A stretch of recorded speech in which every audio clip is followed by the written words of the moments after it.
नेता भी बन सकती हैं, मंत्री भी बन सकती हैं, विधायक भी बन सकती हैं, सांसद भी बन सकती हैं और एसपी डीएम भी बन सकती है, कुछ भी बन सकती है। तो ये कला आपके अंदर है। तो उसी प्रकार से उस समय भगत सिंह जब पढ़ रहे थे तो बहुत झगड़ेलू किस्म के थे और ननिहाल में थे। जब पढ़ते थे तो किसी न किसी लड़के को मार के वो भाग जाते थे। मास्टर साहब जाते थे, समझाते थे और उनके नानी से भी शिकायत करते थे कि भाई ये जो है कि भगत सिंह रोज किसी न किसी से झगड़ा लगा करके और किसी न किसी लड़के को मार करके भाग जाता है।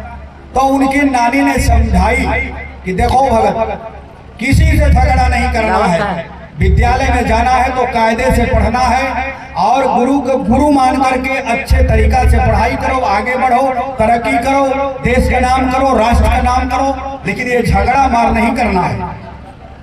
उन्होंने कहा, भगत सिंह ने ठीक है नानी, मैं एकदम बिल्कुल झगड़ा नहीं करूंगा। और जाता था पढ़ने के लिए तो फिर किसी न किसी को मार के भाग जाता था।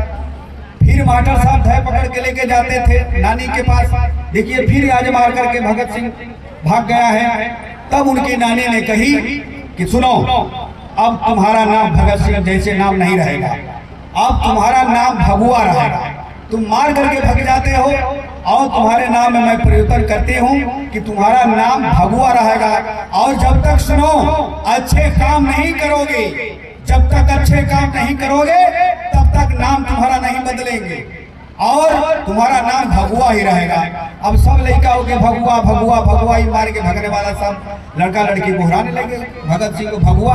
अमुकुल लगा कि यार हमें बहुत गलानी हो रहा है, लेकिन धीरे धीरे धीरे जब वो बढ़ते गए तो धीरे धीरे क्रांतिकारी का रूप ले लिए।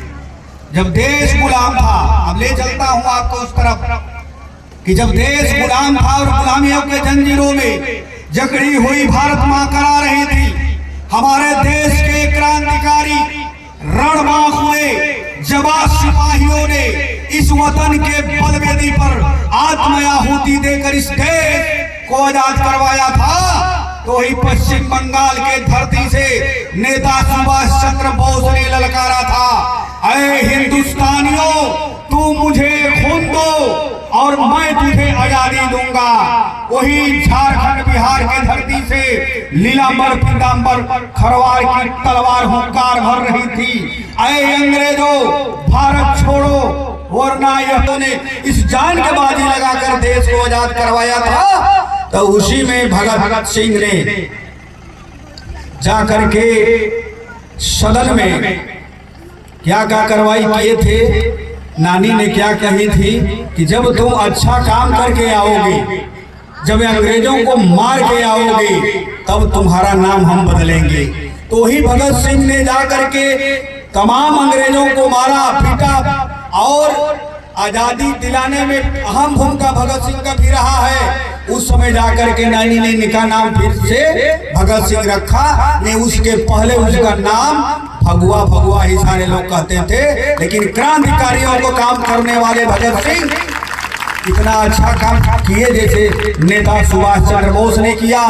और इतना ही नहीं, हमारे आदिवासियों ने सोनभद्र के नगवा गांव से, जो नगवा गांव है वहां के 8 आदिवासी शहीद हुए हैं। तमाम हर जाति के लोग, अल्पसंख्यक अशफाक उल्लाह खान से लेकर के हर लोगों ने जान की बाजी लगाकर देश को आजाद कराया था और तब जाकर देश आजाद हुआ।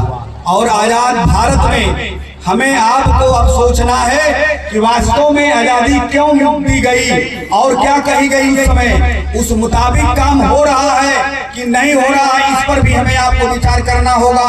और बाबा साहब के संविधान के मुताबिक काम हो रहा है कि नहीं हो रहा है, और जैसे होना चाहिए वो काम हो रहा है कि नहीं हो रहा है। यदि नहीं हो रहा है तो जिस प्रकार से अंग्रेजों को भगाया गया, उसी प्रकार से हमें इन लोगों को भी भगाना होगा जो संविधान के विरोधी हैं और जो संविधान को विरोध करने वाले व्यक्ति हैं और जो हमारे दलितों, पिछड़ों और आदिवासियों को सम्मान नहीं देते और उनकी सुनवाई भी नहीं करते। तो क्या होगा? वो तो जुल्म उसी प्रकार से हो रहा है जिस प्रकार से उस जमाने में अंग्रेज करते थे। तो ऐसा क्यों हो रहा? कुछ हमारे भी आदिवासी, दलित, पिछड़े के लोग मान लीजिए अगर कोई अन्याय हो रहा है, अगर कोई बोलता नहीं है, चाहे भले ही मेरे ही लोग वहां क्यों ना हो, अगर वो बोल नहीं पाते, उनकी हिम्मत नहीं है बोलने का, तो उस पद पर रहने का क्या मतलब है? आप लोग तो देखे होंगे ना कि आपका भाई, आपका बेटा छोटे लाल खरवार को सांसद बना के आप लोग ने भेजा, तो सदन में हर तरह की मुद्दा, जनता जनार्दन की मुद्दा मैं उठाता रहता हूँ, बोलता रहता हूँ। चाहे रोड की बात हो, चाहे वो रेलवे की बात हो, चाहे किसी भी मुद्दे का अगर बात मैंने उठाया है तो जनता से संबंधित उठाया है कि जनता जनार्दन को फायदा हो उसमें। लेकिन कुछ लोग हैं कि वो बात नहीं कर पाएंगे, अगर करेंगे भी तो वो कान धे के हटा भी जा सकते हैं, इसलिए कि न्याय वो बोल नहीं सकते। और हमें आपको आजादी क्यों मिली है? न्याय, सबके साथ न्याय हो, न्यायपूर्वक काम हो, इसलिए हो।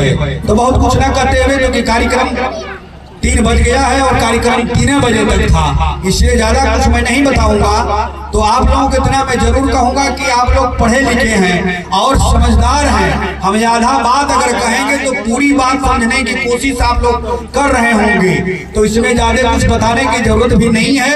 और जो भी कुछ हो, आप लोगों से मेरा निवेदन